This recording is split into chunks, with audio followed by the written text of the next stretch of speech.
कर्कटे पूर्वफल्गुण्यां तुलसीकारणोद्भवां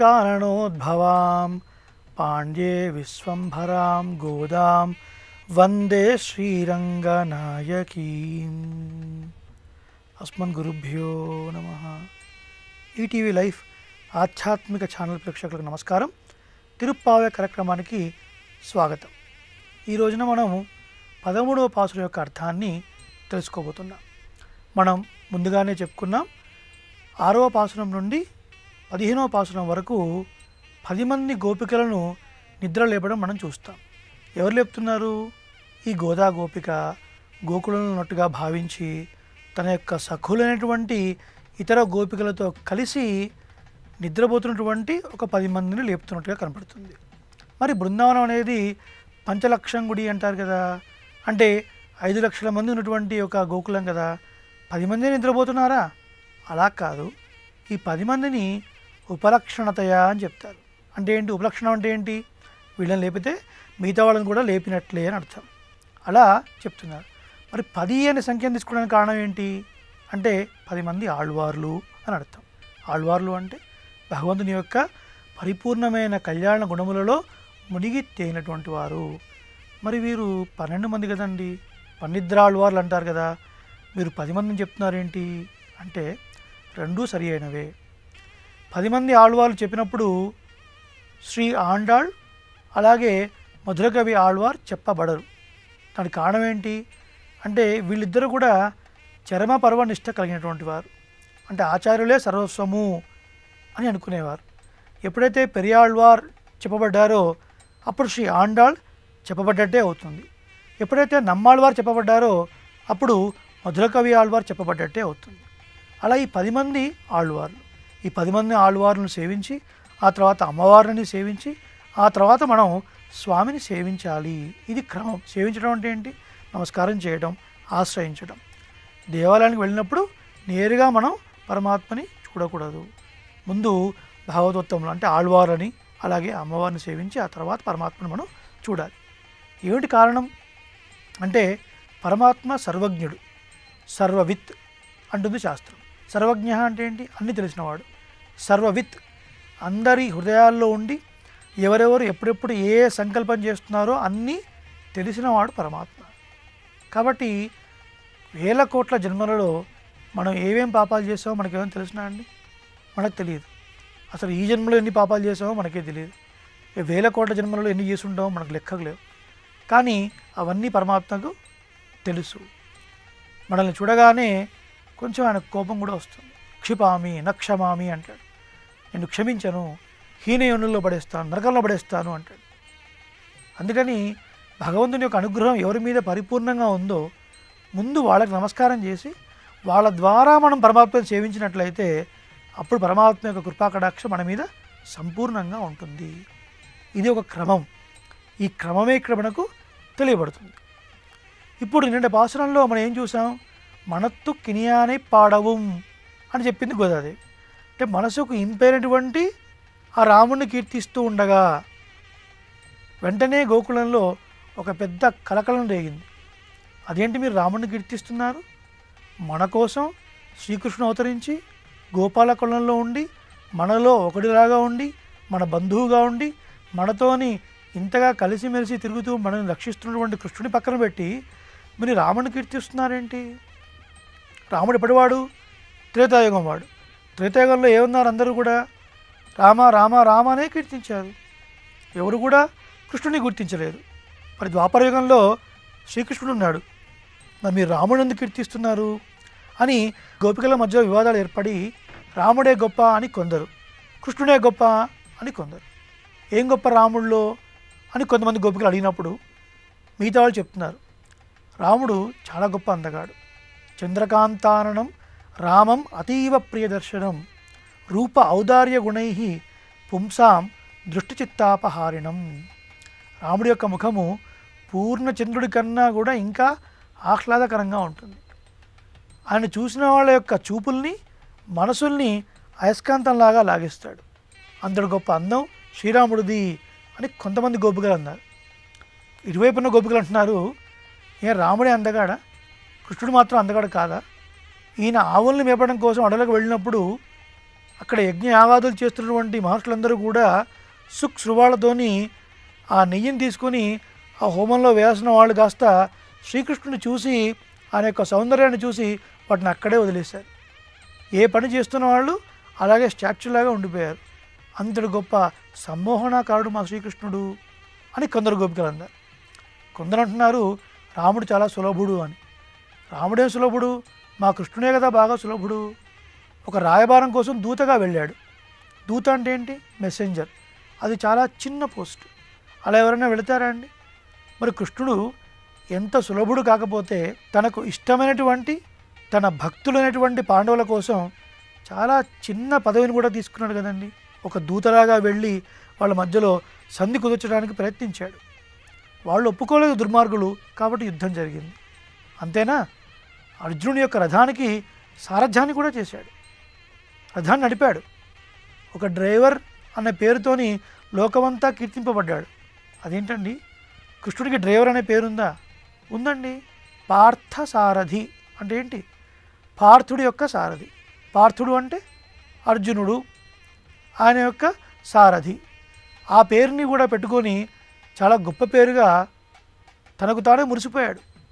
నేను అర్జునుడి యొక్క డ్రైవర్ని అని చెప్పుకుంటూ. అలా ఎవరైనా ఉంటారా? ఎంత సులభుడు పరమాత్మ. యుద్ధ రంగంలో అర్జునుడికి గీతాశాస్త్రాన్ని ఉపదేశించాడు అని కొంతమంది గోపికలు.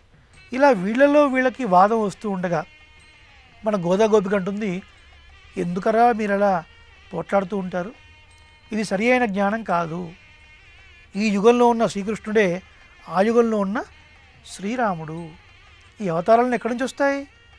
పాల కడలిలో శయనించి ఉన్నటువంటి క్షీరాబ్ధినాథుడి నుంచే ఈ అవతారాలన్నీ వస్తూ ఉంటాయి. పరమపదంలో వేంచేసి ఉంటాడు పరవాసుదేవుడు. దానికి కారణ వైకుంఠము అని పేరు. కొద్దిగా కిందికి వస్తే పాలకడలిలో వేంచేసి ఉంటాడు స్వామి క్షీరాబ్ధినాథుడు. ఆ స్వామి ఉండే ప్రదేశానికి కార్యవైకుంఠము అని పేరు. ఇక్కడి నుంచి అన్ని అవతారాలు వస్తున్నాయి. పరమాత్మ ఒక్కొక్క యుగంలో ఒక్కొక్క ప్రయోజనం కోసం ఒక్కొక్క అవతారాన్ని తీసుకుంటూ ఉన్నాడు. కాబట్టి ఈ కృష్ణుడే ఆ రాముడు, ఆ రాముడే ఈ కృష్ణుడు. కాబట్టి ఎవరి పేరుని తలిస్తే ఏముంది, మీరు ఎందుకలా గొడవపడుతున్నారు అని ఆండాళ్ ఒక అద్భుతమైన ఒక చిన్న కథ చెప్తుంది ఆ గోపికలకు. శ్రీకృష్ణుడు చిన్న పిల్లవాడుగా ఉన్నప్పుడు యశోదాదేవి ఒళ్ళో పడుకోబెట్టుకొని జో కొడుతూ ఒక కథ చెప్తుంది. ఏ కథ చెప్తుంది? త్రేతాయుగంలో నడిచినటువంటి శ్రీరామాయణ కథని చెప్తుంది. రామో నామ బభూవా అని చెప్పింది యశోద. అంటే త్రేతాయుగంలో అనగనగా ఒక రాజు ఉండేను. ఆ రాజు పేరు రాముడు. అనగానే ఒళ్ళో పడుకున్నటువంటి శ్రీకృష్ణుడు అని ఊగొట్టాడు. తర్వాత తదబలా సీతేతి, అతని భార్య పేరు సీతాదేవి అని చెప్పింది యశోద. వెంటనే కృష్ణుడు అన్నాడు. దాని తర్వాత తౌ పితుర్వాచ పంచవటీ వనే విహరతః, పితృవాక్య పరిపాలన దక్షుడై శ్రీరామచంద్రమూర్తి సీతతో కూడిన వాడై లక్ష్మణుడితో కూడిన వాడై అడవులకు వెళ్ళాను అని చెప్పింది యశోద. వెంటనే కృష్ణుడు అన్నాడు. దాని తర్వాత తామాహరద్రావణ, ఆ సీతాదేవిని రావణాసురుడు అపహరించుకొని వెళ్ళాను అని చెప్పగానే వెంటనే ఒళ్ళో పడుతున్నటువంటి ఆ కృష్ణుడు సౌమిత్రే క్వ ధనురీతి అని గట్టిగా అరిచాట. అంటే లక్ష్మణ ధనుర్బాణాలేవి అని అరిచాట. వెంటనే ఆశ్చర్యపడిపోయింది యశోద. ఏమైంది కృష్ణుడికి ఇప్పుడే ఇలా ఉన్నాడు, ఇప్పటిదాకా కామ్గా ఉండి ఇప్పుడు ఒక్కసారి ఇలా అరుస్తున్నాడు అంటే ఏంటి అర్థం? కృష్ణుడే ఆ రాముడు కదా. ఒకసారి రావణాసుడు వచ్చి ఎత్తుకెళ్తున్నాడు అనగానే లక్ష్మణస్వామి ధనుస్సు తీసుకురా నడిచాడు. వెంటనే కాస్త ఒక్క చిన్న మాయ చేశాడు. అప్పుడు ఏం జరిగిందో మర్చిపోయింది యశోదాదేవి. ఈ వృత్తాంతం బట్టి ఏం తెలుస్తుంది గోపికలారా మీకు అని అడుగుతుంది ఆండాళ్. ఏం తెలుస్తుంది? ఇప్పుడున్నటువంటి ఈ కృష్ణుడే ఆ యుగంలో ఉన్నటువంటి శ్రీరాముడు. కాబట్టి ఎవరిని తలిచినా నష్టం లేదు అన్నారు. బాగుంది. మరి ఇప్పుడు ఎవరిని కొలవాలి, ఎవరి పేరు ముందు చెప్పాలి? ఇది కూడా ఒక సంశయమే కదా. దానికి అన్నారు, ఇప్పుడు మనం ద్వాపర యుగంలో ఉన్నాం కాబట్టి ఈ యుగంలో శ్రీకృష్ణుడి యొక్క ఆధిక్యం ఉంది కాబట్టి ముందు కృష్ణుడిని కీర్తిద్దాం, తర్వాత శ్రీరాముడిని కీర్తిద్దాం అని చెప్పింది గోదాండ. అలా ఇంకొక గోపిక దగ్గరికి వెళ్ళి ఇప్పుడు పరమాత్మ నామాన్ని కీర్తిస్తున్నారు. ఆ గోపికను నిద్ర లేపడం కోసం ఒక్కసారి మనం పాసురాన్ని పరిశీలిద్దాం. పుళ్ళిన్వాయ్ కీండానై పొల్లా వరక్కనై கிள்ளிக்களைந்தானை கீர்த்திமை பாடிப்போய் பிள்ளைகளெல்லாரும் பாவைக்களம் புக்கார் வெள்ளி எழுந்து வியாழன் முனங்கித்து புள்ளும் சிலம்பினகான் போதரிக் கண்ணினாய் குள்ள குளிரக்குட இந்து நீராடாதே பள்ளி கிடத்தியோ பாவாய் நீ நன்னாளால் కళ్ళం తవిరిందు కలందేరో రెంబావాయ్. ఏమిటి అర్థం? పుళ్ళిన్వాయ్ కీండానై పొల్లా వరక్కనై. పుళ్ళిన్, పుళ్ళు అంటే పక్షి అని అర్థం, అంటే కొంగ. కొంగలోకి ఆవేశించాడు ఒక అసురుడు. ఎందుకు ఆవేశించాడు? శ్రీకృష్ణుని ఎలాగైనా సంహరిద్దాము అని ఒక తడాకం దగ్గర కాచుకొని కూర్చున్నాడు. శ్రీకృష్ణుడు ఆ ప్రాంతానికి వస్తాడు నీటిని తాగడానికి, అప్పుడు అమాంతంగా పట్టేసుకుందాము అని. కానీ ఏమైంది, చివరికి శ్రీకృష్ణుడు ఆ కొంగ యొక్క నోటిని చీల్చేసి ఆ రాక్షసుడిని సంహరించాడు. కాబట్టి పుళ్ళిన్వాయ్ కీండానై, బకాసురుణ్ణి సంహరించినటువంటి వాడా, కొంగ యొక్క నోటిని చీల్చిన వాడా అర్థం. అంటే కృష్ణుని పాడుతున్నారు. పొల్లావరక్కనై, దుష్ట రావణుని సంహరించినటువంటి వాడా. ఎలా? కిళ్ళిక్కళందానై కీర్తిమై పాడిపోయి, దుష్ట రావణుణ్ణి గిల్లి పారేసి సంహరించినటువంటి ఆ శ్రీరామచంద్రుని యొక్క కీర్తిని, అలాగే బకాసురుణ్ణి సంహరించినటువంటి శ్రీకృష్ణుడి కీర్తిని పాడుతూ ఉండగా అని దీని అర్థం అన్నమాట. అంటే వాస్తవానికి చూస్తే యుద్ధకాండలో చాలా రోజుల పాటు యుద్ధం జరిగింది కదా శ్రీరాముడికి రావణాసుడికి. మరి గోదాదేవి ఏంటి కిళ్ళిక్కళందానే కీర్తిమై పాడిపోయి అనింది? అసలు ఇంతకన్నా ముందు పొల్లా వరక్కనే అంది. అంటే ఏంటి? దుష్టరాజు అని అర్థం. అంటే నోటితోని వాడి పేరు కూడా పలకడానికి ఇష్టపడటం లేదు. ఎవరి పేరుని? రావణాసుడి యొక్క పేరుని. కానీ కొన్ని పాసురాల్లో కుంభకర్ణను అని వస్తుంది. ఏంటి అర్థం అక్కడ? మరి కుంభకర్ణుడి నామాన్ని తీసుకున్నారు కదా, ఆయన కూడా రాక్షసుడే కదా. అంటే కుంభకర్ణుడు ఒక సమయంలో రావణాసుడికి మంచి చెప్పాలని చూశాడు. యమునా నది ఎప్పుడు ముందుకే పారుతుంది కానీ వెనక్కి పారదు. అలా శ్రీరాముడి కోపం వస్తే అందరూ నశించిపోవాల్సిందే తప్ప నువ్వు విజయాన్ని సాధించలేవు, రావణ సీతాదేవిని వెనక్కి ఇచ్చేసే అన్నాడు. కానీ వినలేదు. అవి ఆ మంచి మాట చెప్పాడు కాబట్టి రాక్షసుడైనా కూడా కుంభకర్ణుని యొక్క పేరును తీసుకున్నాడు ఈ గోపికలందరూ కూడా. కానీ రావణాసుడి పేరు మాత్రం తీసుకోవడానికి ఇష్టపడటం లేదు. పొల్లా వరక్కని అంటే దుష్టరాజు, అరక్కన్ అంటే రాజు అని అర్థం అనమాట. కిళ్ళిక్కళైందానే, గిల్లి పడేసినటువంటి శ్రీరాముడిని కీర్తిస్తూ ఉండగా. నేను నిజంగా గిల్లి పడేశాడండి? ఏం గిల్లి పడేయలేదు, చాలా రోజులు యుద్ధం చేశాడు. కానీ శ్రీ ఆండాళ్ళ మనసులో రాముడి యొక్క పరాక్రమం తెలుసు కదా, కాబట్టి రాముడి యొక్క పరాక్రమాన్ని తగ్గినట్టుగా అంతకాలం యుద్ధం చేసినా కూడా ఆ 10 తలల పురుగును సంహరించడం అనేది పెద్ద కార్యం కాదు శ్రీరాముడికి. కానీ ఎందుకంతకాలం యుద్ధం చేశాడు? ఏమో, ఏ ఒక్కరోజైనా తన తప్పు తెలుసుకొని రామ నీవే నాకు రక్షకుడివి అని శరణాగతి చేస్తే పాపం వాడెందుకు చంపడం? అదే కదండి శ్రీరామాయణ చరమశ్లోకం. సకృదేవ ప్రపన్నాయ తవాస్మీతి చ యాచతే అభయం సర్వభూతేభ్యో దదామి ఏతత్ వ్రతం మమ సకృత్ ఏవ. ఒక్కసారి వన్స్ రామ నీవే దిక్కు, నీవే శరణం అంటే చాలు, వాడిని తప్పక రక్షించి తీరుతాను, ఇది నా వ్రతము అన్నాడు శ్రీరామ్. వ్రతం అంటే ఏంటి? నియమం అని అర్థం. ఒక వ్రతం చేసుకుందాం అనుకున్నాం, అనుకోకుండా పురుడో మైలో వచ్చింది, ఏమవుతుంది? వ్రత భంగం అవుతుంది, మళ్ళీ మొదటి నుంచి చేయాలి. ఇప్పుడు రాముడు ఇక్కడ ఇది నా వ్రతం అన్నాడు, ఇది నా నియమం అని ప్రతిజ్ఞ చేశాడు. ఏం ప్రతిజ్ఞ? రామ నేను నీ వాడను, రక్షించు అని ఒక్కసారి అంటే చాలు. ఎప్పుడైనా మనసు మారకపోతుందా రావణాసుడిది? వాడు రక్షిద్దాం అనుకున్నాడు అంతే తప్ప నిజంగా శ్రీరాముడికి రావణాసుడిని సంహరించడానికి అన్ని రోజులు యుద్ధం చేయాల్సిన అవసరం లేదు. కాబట్టి శ్రీరాముడి యొక్క పరాక్రమం తెలిసిన వాళ్ళు కాబట్టి కిళ్ళిక్కళందానే కీర్తిమై పాడిపోయి 10 తలల దుష్ట రావణుడిని గిల్లి పడేసినటువంటి శ్రీరాముడి కీర్తిని మేము పాడుచుకున్నాము. పిళ్ళైగళెల్లారం పావైక్కళం పుక్కార్. గోపికలందరూ కూడా ఆ వ్రతం చేసే స్థలానికి వెళుతూ ఉన్నారు. ఏం చెప్పుకున్నాం అవతారికలో మనం? ద్వాపరయుగంలో వర్షాలు పడటం లేదు. అప్పుడు గోపవృద్ధులు ఈ గోపికలందరినీ తీసుకుని వచ్చి శ్రీకృష్ణుని చేతిలో పెట్టారు. అప్పటిదాకానేమో కృష్ణుడు చిలిపి కృష్ణుడు, దుందుడుకు చేష్టలు కలవాడు, మన అమ్మాయిల్ని కృష్ణుడితో తిరగనివ్వద్దు అని నేల మాణిగల్లో దాచిపెట్టినటువంటి గోపవృద్ధులు ఇవాళ కరువు కాటకాలు రావడం వల్ల ఒక వ్రతం చేయాలి, ఆ వ్రతం చేస్తే వర్షాలు పడతాయి, ఆ వ్రతం చేయడానికి కృష్ణుడే సమర్థుడు అని భావించి అందరు గోపికల్ని కృష్ణుడి చేతిలో పెట్టారు కదండి. మరి అటువంటి కృష్ణుడు ఏ స్థలానికైతే రమ్మన్నాడో ఆ స్థలానికి గోపికలందరూ వెళుతూ ఉన్నారు. వెళ్ళి ఎళిందు వ్యాళన్ మురంగిత్తు. శుక్రుడు ఉదయిస్తున్నాడు, బృహస్పతి అస్తమిస్తున్నాడు. అంటే జ్ఞానం ఉద్భవం అవుతుంది, అజ్ఞానం మరుగున పడుతుంది. ఈ తెల్లవారడానికి ఇది గుర్తు అని చెప్తున్నారు. తెల్లవారిందడానికి ఇదేం గుర్తు, ఇంకేదైనా గుర్తు చెప్పండి అన్నారు లోపల ఉన్నటువంటి గోపిక. లోపల గోపిక నిద్రలు చెప్తున్నారు, లోపల గోపిక ప్రశ్నిస్తుంది అనమాట. తెల్లవారింది అనడానికి ఏమిటి గుర్తు అంటే చెప్తున్నారు.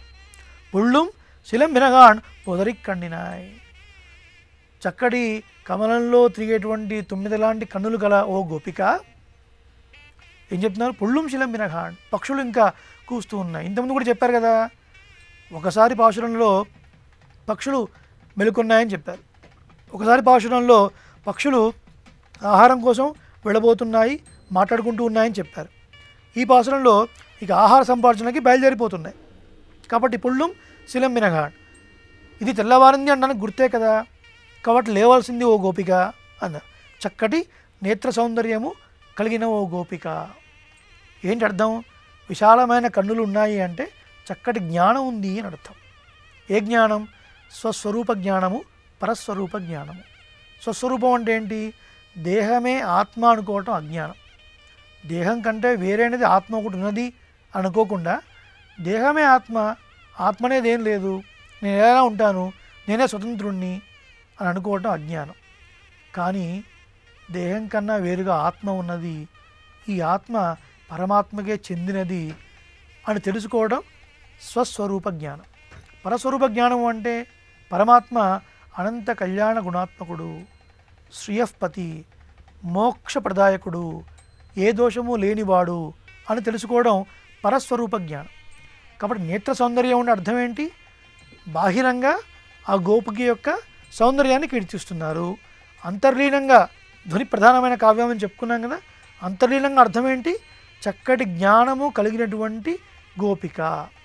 కంటికి లోచనము అని పేరు. ఆలోచనము అంటే ఏంటి అర్థం? కంటి చుట్టూ ఉండేది జ్ఞానము అని అర్థం అనమాట. సో చక్కటి జ్ఞానము కలిగినటువంటి ఓ గోపిక.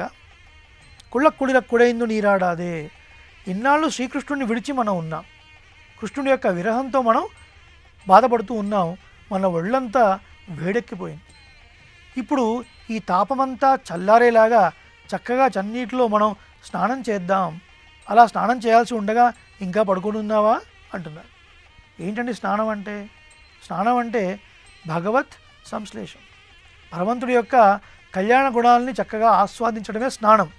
గోవిందేతి సదా స్నానం, గోవిందేతి సదా జపం, గోవిందేతి సదా ధ్యానం, సదా గోవింద కీర్తనం. ఎల్లప్పుడూ భగవంతుని యొక్క కళ్యాణ గుణాలను అనుభవించడమే స్నానము అనబడుతుంది. ఇన్నాళ్ళు శ్రీకృష్ణుడికి దూరంగా ఉన్నాము కాబట్టి మనం తాపంతో ఉన్నాం. తాపం అంటే ఒక వేడి, ఆ వేడి చల్లారేట్లుగా చక్కగా స్నానం చేసి వెళ్ళాల్సి ఉండగా నీరాడాదే, స్నానం చేయడానికి రాకుండా ఉన్నావా నువ్వు? పళ్ళి కిడత్తియో పావాయ్ నీ నన్నాడాల్, ఇంకా నువ్వు పడుకోనే ఉన్నావా? ఇంత మంచి రోజుని నువ్వు మనసులో భావించకుండా ఇంకా పడుకోనే ఉన్నావా? నువ్వు ఇంకా పడుకోనే ఉంటే కృష్ణుడు వెళ్ళిపోతాడు, మళ్ళీ మనం కృష్ణుడిని కలిసే అవకాశం ఉండదు. నన్నాడాల్, ఇది ఎంత గొప్ప మంచి రోజు. మొట్టమొదటి భాషలో కూడా వచ్చింది, మరగళి తింగళ్ మతి నిరైంద నన్నాడాల్. అక్కడేమో కాలాన్ని పొగిడింది, ఇక్కడ నన్నాడాలంటే అర్థం ఏంటి? ఏ గోపవృద్ధులైతే శ్రీకృష్ణుడిని కలవద్దు అని మనల్ని శ్రీకృష్ణుడిని వేరుగా చేసి ఉంచారో ఆ గోపవృద్ధులే వాళ్ళకేదో ప్రయోజనం కావడం కోసం, ఆ వర్షాలు పడటం కోసం, ఒక వ్రతం చేయడం కోసం మనందరినీ శ్రీకృష్ణుడిని కలిసేట్లుగా ఒప్పుకున్నారు. ఇది మంచి రోజు కదా, నువ్వు ఇంకా నిద్రించి ఉంటే ఆ శ్రీకృష్ణుడు మనం కోల్పోయే అవకాశం ఉంది కదా. ఇంత మంచి రోజుని నువ్వు ఎలా మర్చిపోయి ఉన్నావు? ఇంకా పడుకునే ఎలా ఉన్నావమ్మా? కళ్ళం తవిరిందు కళందేలో రెంబావాయ్.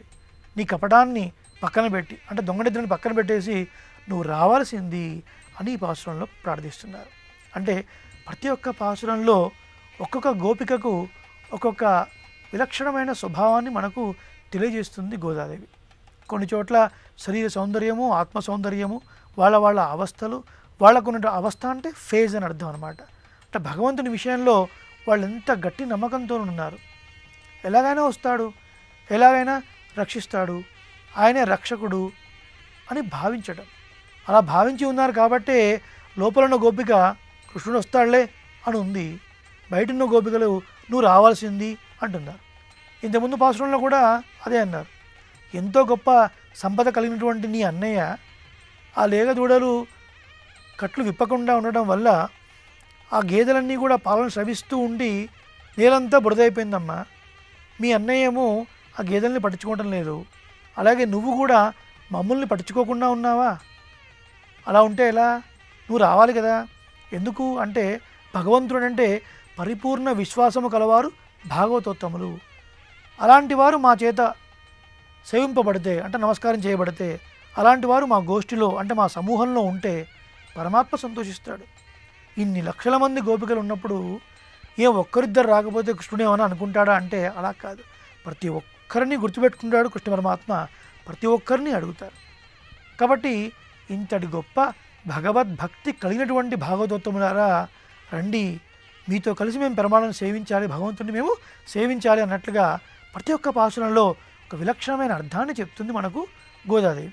ఈ పాసురంలో చక్కటి నేత్ర సౌందర్యము అంటే చక్కటి జ్ఞానము కలిగినటువంటి గోపికను లేపడం మనం చూసాం. అలాగే ఈ పాసురంలో మీరు గమనిస్తే మొట్టమొదటి లైన్లో పుళ్ళిన్వాయ్ కీండానై పొల్లావరక్కనై, పుళ్ళిన్వాయ్ కీండానై పొల్లావరక్కనై. ఏమండి, శ్రీకృష్ణుడు అనేకమైన గొప్ప కార్యాలు చేశాడు కదా. గోవర్ధనోద్ధరణము, కంసవధ, ఇలాంటివన్నీ చేసినప్పుడు ఎన్నో గొప్ప గొప్ప వృత్తాంతాలు ఉండగా ఈ చిన్ని వృత్తాంతాన్ని తీసుకున్నారేంటి అంటే ఏంటి? బకాసురుడు అంటే కొంగ నోటిని చీల్చినవాడు అని. మరి శ్రీరాముడు చెప్పేటప్పుడేమో 10 తలలు కలిగినటువంటి దుష్టరావుణ్ణి గిల్లి పడేసినటువంటి వాడు అన్నారేంటి అంటే భగవంతుని దృష్టిలో లీలలన్నీ సమానమే. ఇది పెద్ద లీల, అది చిన్న లీల అని ఏమీ ఉండదు. అక్కడ రావణాసురుణ్ణి సంహరించడం ఎటువంటి లీలనో ఇక్కడ బకాసురుణ్ణి సంహరించడం కూడా అంత లీల. ఈ రెండు సమానమే పరమాత్మకి. పరమాత్మ దృష్టిలో ఇవన్నీ ఏవి గొప్ప తక్కువ అనేవి కావు, ప్రతి లీల సమానమే. ఇకపోతే పుళ్ళిన్వాయ్ కీండ అనేటప్పుడు బకాసురుడు యొక్క నోటిని చీల్చినవాడు. కొంగ దంభానికి ప్రతీక కదండి. ఒక నీటిలో నిల్చొని ఒంటి కాలు మీద తపస్సు చేస్తున్నట్టుగా ఉంటుంది, కానీ అదేం తపస్సు చేయడం లేదు. ఒక మంచి చేప ఎప్పుడు వస్తుందా, దాన్ని గుడుకులో నోట్లో ఎప్పుడు వేసుకుందామా అని చూస్తుంటుంది. అలా దంభంతో ఉన్నటువంటి కొంగ. ఆ దంభము మదము మాత్సర్యం పోవాలి అంటే మన వల్ల కాదు, పరమాత్మే రావాలి, వాటిని తీసేయాలి అనే గొప్ప అంతరార్థం కూడా మనకు అందులో కనపడుతుంది. కాబట్టి పరమాత్మ యొక్క లీలల్లో గొప్ప లీల, చిన్న లీల అనేవి ఏమీ లేవు, అన్ని లీలలు సమానమే అని ఇక్కడ శ్రీకృష్ణుణ్ణి శ్రీరాముణ్ణి ఇద్దరినీ కీర్తిస్తూ ఓ గోపిక, చక్కటి నేత్ర సౌందర్యము అంటే ఒక జింక వంటి కన్నులు కల ఓ గోపిక, అలాగే తామర పుష్పం మధ్యలో కదులుతూ ఉండేటువంటి 9 లాంటి కన్నుగుడ్లు కల ఓ గోపిక, నువ్వు లేచి రావాల్సింది, నిద్ర లేచి రావాల్సింది, మా గోష్ఠిని అలంకరించవలసినది అని ప్రార్థించారు. ఈ గోపిక కూడా వచ్చింది. రేపటి రోజున మరికొన్ని విశేషాలు మనం చూద్దాం. శ్రీమత్యై విష్ణు చిత్తార్య మనోనందన హేధవే నందనందన సుందర్యై గోదాయై నిత్యమంగళం. జయ శ్రీమన్నారాయణ. శ్రీమతే రామానుజాయ నమః. స్వస్తి. అనేక మంగళాశాసనాలు.